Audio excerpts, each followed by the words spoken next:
తాకట్లో ఉన్న మీ బంగారం ఈ రోజు ఎంత ధర చేస్తుందో కొమ్మూరి గోల్డ్ వాళ్ళకి కాల్ చేసి ఫ్రీ గోల్డ్ కాస్ట్ చెక్ చేసి చెప్తారు. సో ఇప్పుడు ఓవరాల్గా లైఫ్ ఎలా ఉంది నాదా? అంజుమమ్మ, అంటే మీరు అన్నారు ఒక మాట, కారు కొనుక్కొని కూడా ఆర్థిక పరిస్థితి కట్టుకోలేక కారు వెనక్కి కూడా అమ్మేశాను అని. నెల వచ్చేసరికి ఏది వచ్చినా కానీ మనం కట్టాల్సిన అయితే ఆగవు, ఏది వచ్చినా రాకపోయినా. ఇప్పుడు ఆర్థికంగా ఎలా ఉన్నారు? మరీ జీరోలోకి వెళ్ళిపోయారా? మరీ దారుణంగా ఉంది పరిస్థితి? కొంచెం జీరో అంటే దారుణంగానే ఉంది పరిస్థితి. సో ఏంటంటే ఇప్పుడు పిల్లలకు చదివించాలని ఒకటి ఆలోచన. మా అమ్మాయి దేవుని దయ వల్ల ఒకటి జేఎన్టీలో సీట్ వచ్చింది. అబ్బాయినేమో కరీంనగర్ ఢిల్లీ డిఫెన్స్లో చదివిస్తున్నా.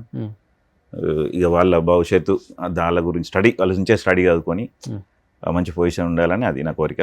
మా ఊర్లో ఇంటి దగ్గర ఉంటారు, సిఏలు సంఘాలు రాస్తుంది. ఇక నేను ఇక్కడనే ఉంటా. షూట్ లేనప్పుడు నేను వెళ్ళిపోతాయి ఊరికి. ఇక్కడెక్కడ ఉంటున్నారు? ఇక్కడే ఇక మణికొండ ఫ్రెండ్ వాళ్ళ రూమ్లో షూటింగ్ చేసుకొని ఆ వచ్చిన డబ్బులతో ఇంటికి పంపిస్తాను అంతే. నేను ఉంచుకొని ఎక్కువ డబ్బులు ఉంచుకుంటే ఏదైనా ఖర్చు పెట్టాలి, ఏదైనా వస్తువు కొనబుద్ధి అవుతుంది, అందుకని ఇంటికి పంపిస్తాను. నెలసరికి సరిపోతుందా? ఇబ్బందిగానే ఉందా? కష్టమే ఉన్నది. అంటే అప్పుడప్పుడు మా ఫ్రెండ్ ఒక ఆయనకు యాక్సిడెంట్ అయిన మధ్యలో కొంచెం కాలానికి కారు ఉండే. ఏం చేస్తారంటే ఇప్పుడు నార్త్ ఇండియన్ వాళ్ళు ఎక్కువ ఫ్రైడే వెళ్తాడు ఇక్కడికి వెళ్ళి వాళ్ళ ఇంటికి, మళ్ళీ మండే మార్నింగ్ అన్నా లేకుంటే సండే ఈవినింగ్ అన్నా వస్తారు. సో వాళ్ళని పికప్ చేసుకోవడానికి మనోడు కొంతమంది నెంబర్లు తీసుకున్నాడు. అంటే ఈ ఊబర్ కొట్టుకొని ఆడ నెంబర్లు పర్సనల్ తీసుకొని వాళ్ళ కాంటాక్ట్ అయితే వాళ్ళు ఒక 5 మెంబర్స్ జామ అయ్యి కాల్ చేస్తారు. వాళ్ళని ఎయిర్పోర్ట్లో డ్రాప్ చేసేవాళ్ళు. అప్పుడప్పుడు వెళ్తాం షూట్ లేనప్పుడు, పేమెంట్ ఇస్తారు వాళ్ళు. సో కార్ డ్రైవింగ్ కూడా చేస్తున్నారు? చేస్తున్నాయి. ఇంటికి డబ్బులు పంపించాలి కదా, షూట్లు ప్రతిరోజు ఉండే కదా, షూట్లు లేనప్పుడు చేస్తాం. కానీ మై విలేజ్ షో ఎన్ని సంవత్సరాలు చేశారు మీరు? నేను 14 సంవత్సరాలు చేశాను. 14 సంవత్సరాలు చేశారు. ఎవరిని తప్పుపట్టట్లేదు. 14 సంవత్సరాలు ఈ మనిషి ఆ ఛానల్ కోసం కష్టపడ్డాడు. ఆ ఛానల్ సబ్స్క్రైబర్స్ పెరగడానికి లేకపోతే వీడియోలో స్ట్రెంత్ ఉండటానికి ఆయన ఎన్నో అహర్నిశలు కష్టపడిన అంజుమామ ఈరోజు కనీసం నెల కూడా గడవడానికి ఇబ్బందిగా ఉంది. డ్రైవింగ్ కూడా చేసుకుంటున్నాను, హైదరాబాద్లో ఉండి షూటింగ్స్ చేసుకుంటున్నాను, ఇంటికి పంపుతున్నాను, పిల్లల్ని చాకడానికి కూడా చదివించడానికి కూడా ఇబ్బంది అవుతుంది అని ఆయన అన్నారు కదా. నిజంగా 14 సంవత్సరాలు చేసినందుకు ఎవరమైనా కానీ ఒక 10 లక్షల్లో ఒక 15 లక్షల్లో నువ్వు వెళ్ళిపోతున్నావు, నువ్వు ఇంత కష్టపడ్డావు, నీ కాంట్రిబ్యూషన్ ఎంత ఉంది ఈ ఛానల్కి, ఇదిగో అంజుమామ నీ పేరున బ్యాంక్లో ఫిక్స్డ్ డిపాజిట్ చేస్తున్నాను అనొచ్చు. పెద్ద మనసు ఉంటేనే అనాల్సిన పని లేదు. 14 సంవత్సరానికి లక్ష వేసుకున్న 14 లక్షలు ఫిక్స్డ్ డిపాజిట్ చేయొచ్చు. ఇలాంటి టైంలో ఉపయోగపడుతుంది. ఎందుకంటే ఒక వయసు వచ్చిన తర్వాత ఫైనాన్షియల్ మేనేజ్మెంట్స్ పక్కన పెడితే అది స్టేబిలిటీ లేకపోతే ఆ మనిషి చాలా డౌన్ అయిపోతాం. చాలా డిప్రెషన్, స్ట్రెస్, పిల్లలు ఏంటి, భార్య పరిస్థితి ఏంటి, అసలు నా పరిస్థితి ఏంటి అనేది స్టార్ట్ అయిపోద్ది. దానివల్ల సకల రోగాలు వస్తాయి. అవునా కదా? అది మీరు అనుభవిస్తున్నారు ఇప్పుడు. చాలా చాలా చాలా కష్టపడుతున్నాయి, పడాలి. ఎంత ఉంటుంది మీ ఏజ్ ఇప్పుడు?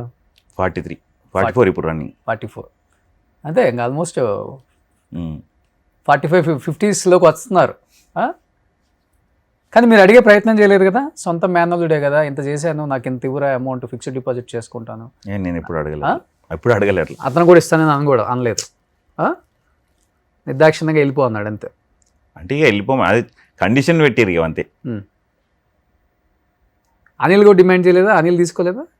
ఇక వాళ్ళకి తెలియదు మనది, వాళ్ళు ఏం మాట్లాడుకున్నారు. మీ ఇద్దరు ఫ్రెండ్సే కదా, మీ ఇద్దరు అనుకుంటారు. ఫ్రెండ్సే కానీ ఎప్పుడు కూడా ఏం మాట్లాడాలి, వ్యక్తిగతంగా ఏం మాట్లాడా.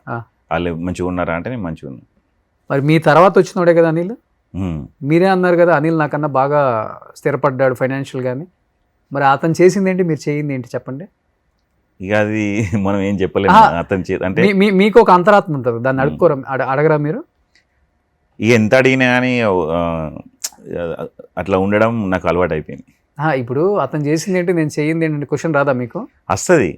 అది అతని దగ్గర టాలెంట్ ఉన్నది, నా దగ్గర లేదని అనుకున్నా మనసులో అంతే. అంటే డేర్ స్టెప్ వేసింది అతడు. నేను కూడా డేర్ స్టెప్ వేసిన కొన్ని, షాప్ పెట్టడం అవి చేసుకున్నా, ఏదో డిఫరెంట్గా ఏది కావాలని, లాస్ అయిపోయినా.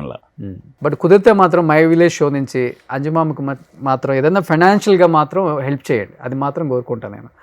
ఇంకా జరిగిన నష్టం ఏదో జరిగిపోయింది, మీ బాధ లేదో మీరు పడుతున్నారు, మీ సినిమా ఛాన్స్లో లేకపోతే మీరు ఓన్ యూట్యూబ్ ఛానల్ పెట్టుకున్నారో ఈ సినిమా ఆఫర్స్ చెప్పలేమండి, ఉండొచ్చు ఉండకపోవచ్చు. ఉండొచ్చు ఉండకపోవచ్చు. దాని మీద నమ్మకం ఉండడం అనేది కష్టం. ఉమ్, కాకపోతే ఇప్పుడైతే నేను ఈ కళ్ళమ్మ తల్లిని నమ్ముకొని వచ్చిన. ఎందుకంటే పేమెంట్లు కూడా ఇవ్వచ్చు ఇవ్వకపోవచ్చు, మేనేజర్లు వాళ్ళని నమ్మేది లేదు. ఏదో రమ్మంటారు, 3,000 అన్నారు అనుకో, 1,000 రూపాయలు చేతిలో పెడతారు, 2,000 ఆడు ఉంచుకుంటాడు, వెళ్ళిపో అంటాడు.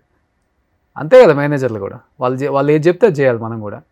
మనం కాకపోతే నేను ఓపెన్గా మాట్లాడతా, అడిగా పోయినాక డైరెక్ట్ అవసరం ప్రొడ్యూసర్తో మాట్లాడి డైరెక్టర్తో మాట్లాడి, నా అవసరం ఉంటేనే తీసుకోండి, నాకు ఇంత పేమెంట్ ఇయ్యరు, ఇచ్చే పేమెంటే తీయరు. సో సుకుమారిని అయితే మహేశ్వర్ రెడ్డి సార్కి నిజంగా చేతులకి మొక్కాలి, కానీ నేను అడగంగానే పేమెంట్ అయితే ఇచ్చేసింది.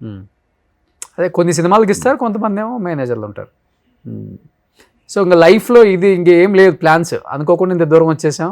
ఇక ఎటు పోవాలని అర్థమవుతలేదు ఇక, ఆ, అందుకని చెప్పేసి ఇక ఇక్కడ ఉండాలని. అంటే నా ఆలోచన ఏంటంటే ఆ, ఇక్కడనే ఉండి ఏమైనా సినిమాలు వస్తే ఫుల్ లెంత్ క్యారెక్టర్ చేసుకుంటూ వేరే వచ్చినా చేస్తున్నా, అట్లా చేయాలని ఉన్నా. ఇక్కడ ఉండడానికి కారణం ఏంటంటే ఇప్పుడు ఊరికి వెళ్ళేస్తే దాదాపు ఒక 2,000 ఖర్చు అవుతుంది, 2,000-2,300 ఖర్చు అవుతుంది బస్కే.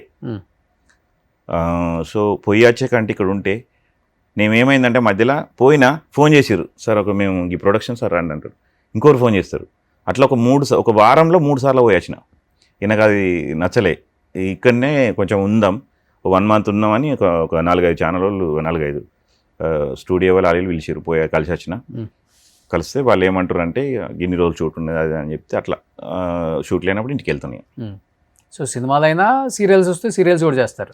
సీరియల్స్ అడిగిర్రు కానీ అప్పుడు బిజీ ఉండే, వేరే సినిమా చేస్తున్నా, బిజీ ఉన్నదని చెప్పేసి అందులో పోలే. సో ఓన్లీ సినిమాలు.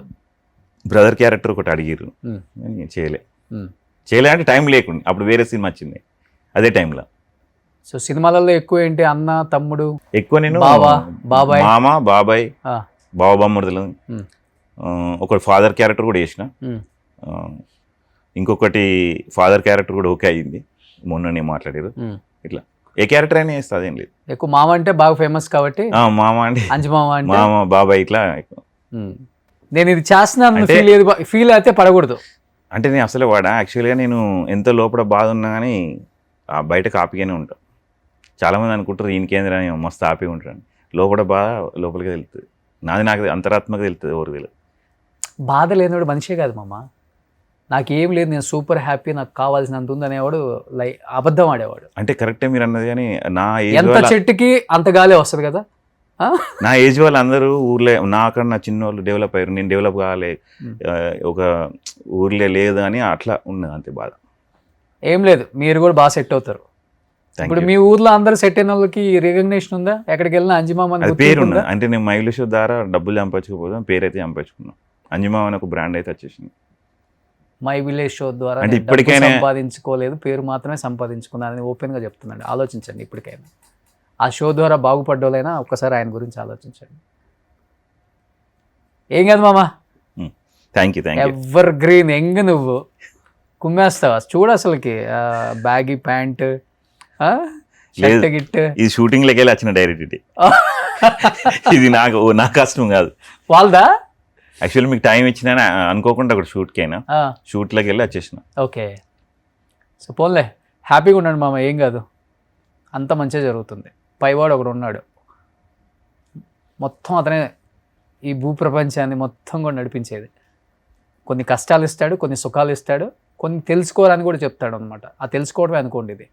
మీరు సుఖపడ్డారు కదా ఫస్ట్ అంతా, మళ్ళీ కొంచెం కష్టాలు ఇచ్చాడు కదా, మళ్ళీ ఇప్పుడు తెలుసుకోవాలని మాకు కొత్త జీవితం ఇచ్చాడు కదా, తెలుసుకోండి మళ్ళీ సుఖపడతారు. ఏముందాడా, ఇంతకన్నా ఏముంటుంది జీవితం మామ, ఏముండదు.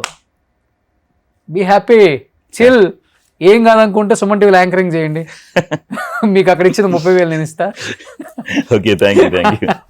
సూపర్, థ్యాంక్ యూ మామ, thank you so much. Thank you. Suman టీవీలో మీ పర్సనల్ అండ్ బిజినెస్ ప్రమోషన్స్ కోసం కింది నెంబర్కి కాంటాక్ట్ చేయండి.